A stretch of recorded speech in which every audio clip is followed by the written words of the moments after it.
അബേരി വ്ളോഗ്സിൻ്റെ പുതിയൊരു വീഡിയോയിലേക്ക് ഏവർക്കും സ്വാഗതം. ഞാൻ പച്ചരി വെള്ളത്തിടാൻ ഓർത്തു പക്ഷെ മറന്നു കേട്ടോ. അപ്പോൾ ഒരു 4 മണി എന്തോ കേട്ടോ. അപ്പോൾ ഞാൻ എന്ത് ചെയ്യുമെന്ന് അറിയാമോ, ആദ്യമേ ഞാൻ കുറച്ച് വെള്ളം ചൂടാക്കിട്ടോ. ആ ചൂടാക്കിയിട്ട് അതിലേക്ക് ഞാൻ കഴുകി വാരി പച്ചരി ഇട്ട് വെച്ചിരുന്നു കേട്ടോ. എന്നിട്ട് ഞാൻ ഒരു 8:30 ആയപ്പോൾ അരച്ച് കേട്ടോ. അപ്പോൾ നന്നായിട്ട് അരഞ്ഞും കിട്ടി കേട്ടോ. പിറ്റേ ദിവസം രാവിലെ ആയപ്പോഴേക്കും അത് നന്നായിട്ട് പൊങ്ങുകയും ചെയ്തു കേട്ടോ. പാലപ്പത്തിനായിരുന്നു അരച്ച് വെച്ചിരുന്നത്. പിന്നെ വ്യാഴാഴ്ച രാവിലെയാണ് കേട്ടോ ചേട്ടായിയും അഭിമോളും കൂടെ യൂദാപുരം പോയേക്കുവാണേ. രാവിലെ ഒരു 5:30 ആയപ്പോൾ അവർ പള്ളിയിൽ പോയി കേട്ടോ. അത് കഴിഞ്ഞിട്ട് പിന്നെ ഞാൻ നീറ്റ് കാരണം കുറച്ച് കഴിഞ്ഞപ്പം അപ്പൂസ് കഴിഞ്ഞിട്ട് വന്നു കേട്ടോ. ഞാൻ എനിക്കാണെങ്കിൽ കുറച്ച് കഴിയുമ്പോൾ അതിൻ്റെ പുറകെ അപ്പൂസ് കഴിഞ്ഞിട്ട് വരുവേ. അങ്ങനെ അവൻ ഉറക്കമൊക്കെ മാറാണ്ട് അവിടെ സിറ്റ് ഔട്ടിൽ വന്നിരിക്കുകയാണ് കേട്ടോ.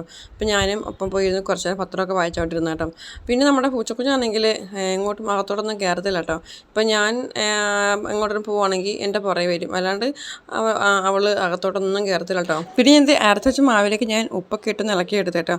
പാലപ്പത്തിനാണ് ഞാൻ അരച്ച് വെച്ചിരുന്നത്. അപ്പത്തിനും ദോശയ്ക്ക് ഇതുപോലെ പച്ചരിയൊക്കെ വെള്ളത്തിടാൻ മറന്നു പോയിട്ടുണ്ടെങ്കിൽ ഇതുപോലെ ഇത്തിരി വെള്ളം ചൂടാക്കിയിട്ട് അതിലേക്ക് പച്ചരി കഴുകി ഇട്ട് വെച്ചിരുന്നാൽ മതി കേട്ടോ. അപ്പോൾ നമുക്കൊരു 3 മണിക്കൂർ കഴിയുമ്പോഴൊക്കെ നമുക്ക് അരച്ചെടുക്കാം കേട്ടോ. പിന്നെ രണ്ടാമത്തെ ഒരു കാര്യം, മാവ് അരച്ചതിന് ശേഷം പിറ്റേ ദിവസത്തേക്ക് നന്നായിട്ട് പൊങ്ങി കിട്ടാൻ വേണ്ടിയിട്ട് നമ്മൾ ഏതെങ്കിലും അടുപ്പ് ചൂടായിട്ട് ഇരിപ്പുണ്ടെങ്കിൽ അതിൻ്റെ മേളിലേക്ക് ഒന്ന് വെച്ചാലും മതി കേട്ടോ. അപ്പോൾ ആ ചൂടൊക്കെ അടിച്ചിട്ട് രാവിലെ ആകുമ്പോഴേക്ക് വേഗം പൊങ്ങി കിട്ടുകയും ചെയ്യും കേട്ടോ. ഇപ്പം പാലപ്പത്തിനും അപ്പത്തിനൊക്കെ ആണെങ്കിലൊക്കെ അങ്ങനത്തെ ഓരോ അപ്പവും ചുട്ടെടുത്ത് തുടങ്ങി. പാലപ്പത്തിന് അതിൻ്റെതായ പ്രത്യേകം ചമ്മന്തി ഉണ്ട്, പക്ഷേ എനിക്കതാണ് ഏറ്റവും കൂടുതൽ ഇഷ്ടം. എന്നാലും ഞങ്ങൾക്ക് ഇന്ന് കടലക്കറിയാണ് കേട്ടോ. അപ്പോഴേക്കും ചേട്ടായും അഭിമോളും പള്ളിയിൽ പോയിട്ടൊക്കെ വന്നു കേട്ടോ.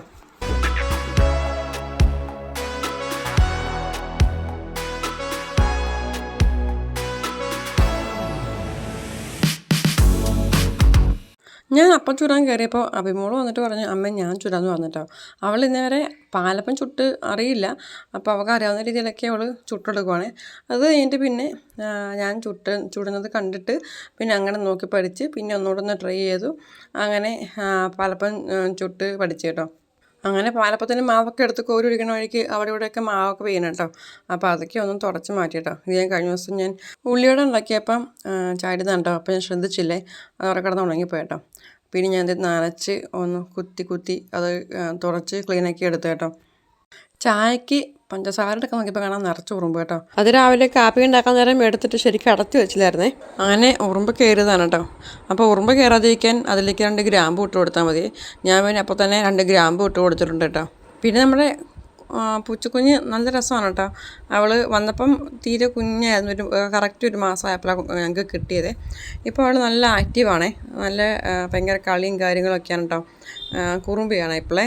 അബിയുടെ പാലപ്പം ചുട്ടു പഠിച്ചുകൊണ്ടിരിക്കുവാണേ. നടുവിൽ ഇച്ചിരി കനം കൂടിപ്പോയിട്ടോ. അത് മാവ് ഒഴിച്ചപ്പോൾ നടുക്ക് ഇത്തിരി കൂടുതൽ ഒഴിച്ചു. പിന്നെ അത് വട്ടം കറക്കിയപ്പം ശരിക്ക് വട്ടം കറക്കാഞ്ഞത് കൊണ്ട് നടുവിൽ ഇച്ചിരി മാവ് കൂടിപ്പോയതാണ് കേട്ടോ. എന്നാലും അവൾക്കത് പഠിക്കാനുള്ള ഇൻട്രസ്റ്റും ഉണ്ട്. എന്നാൽ ഉണ്ടാക്കി പഠിച്ചോട്ടെന്ന് ഞാനും വിചാരിച്ചു കേട്ടോ. വലുതാകുമ്പോൾ സഹായിക്കുമെന്ന് എനിക്കറിയില്ല, എന്നാലും അവർക്കിപ്പോൾ അത് പഠിക്കാനും ചെയ്യാനും സഹായിക്കാനും ഇപ്പോൾ അവർക്ക് മനസ്സുണ്ട് കേട്ടോ. അപ്പം ഞാനെന്നാൽ അവൾ ചെയ്ത് പഠിച്ചോട്ടെ അല്ലെങ്കിൽ ചെയ്തോട്ടെ എന്ന് വിചാരിച്ചു കേട്ടോ. ശരിക്കും പറഞ്ഞാൽ നന്നായിട്ട് തന്നെ ഹെൽപ്പ് ചെയ്യാറുണ്ട് കേട്ടോ കിച്ചണിൽ ജോലികളിലൊക്കെ. അപ്പോൾ എൻ്റെ വീഡിയോ ഇന്നത്തെ ഇത്രയേ ഉള്ളൂ കേട്ടോ. എൻ്റെ വീഡിയോ ഇഷ്ടമായിട്ടുണ്ടെങ്കിൽ ലൈക്ക് ചെയ്യാൻ മറക്കല്ലേ കേട്ടോ. നിങ്ങളെ കമൻറ്റുകളൊക്കെ ഒന്ന് അറിയിക്കണം കേട്ടോ. ആദ്യമായിട്ട് കാണുന്നവരുണ്ടെങ്കിൽ സബ്സ്ക്രൈബ് ചെയ്ത് സപ്പോർട്ട് ചെയ്യണേ. അടുത്ത വീഡിയോ മുട്ട് നമുക്ക് വീണ്ടും കാണാം കേട്ടോ. അതുവരേക്കും ബൈ ബൈ.